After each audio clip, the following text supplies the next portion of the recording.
በአንድ ወቅት አንድ ንጉስ በሚያስተዳድርበት ከተማ ላይ የሰዎችን ሁኔታ ለማጥናት አለባበሱንና ሁኔታውን ቀይሮ በከተማው ላይ መዘዋወር ጀመረ።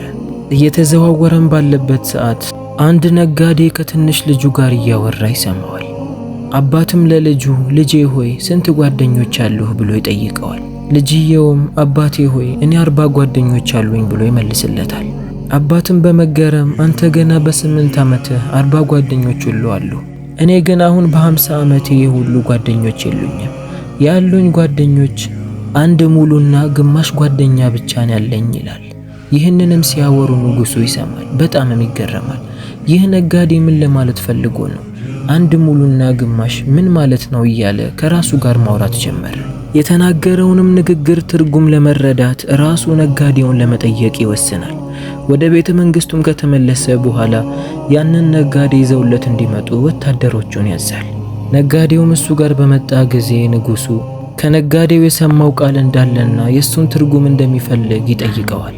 ነጋዴውም ይህንን ሲሰማ ፈገግ ይልና እንዲህ ይለዋል፣ የተናገርኩትን ንግግር ትርጉሙን ከምነግርህ ራስህ በተግባር ብታየው ይሻላል አለው።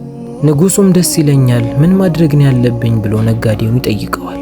ነጋዴውም ለንጉሱ ወደ ከተማው ውጣና እኔ ወንጀል እንደሰራሁና ልገደል እንደሆነ ለሰዎች አውጅ አለው።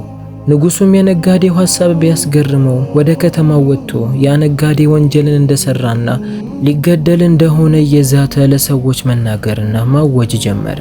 ይህንንም ካደረገ በኋላ ወደ ቤተ መንግስት ይመለሳሉ። ከትንሽ ቆይታ በኋላ የነጋዴው አንድ ጓደኛ እሱ ጋር ይመጣና እንዲህ ይለዋል፣ ንጉስ ሆይ ይህ ነጋዴ የኔ ቅርብ ጓደኛዬ ነው፣ እባክህ እንዳትገለው። እኔ የንብረቴን ግማሽ ሙሉ ከፍላለሁ፣ እሱን ብቻ ልቀቀው አለው።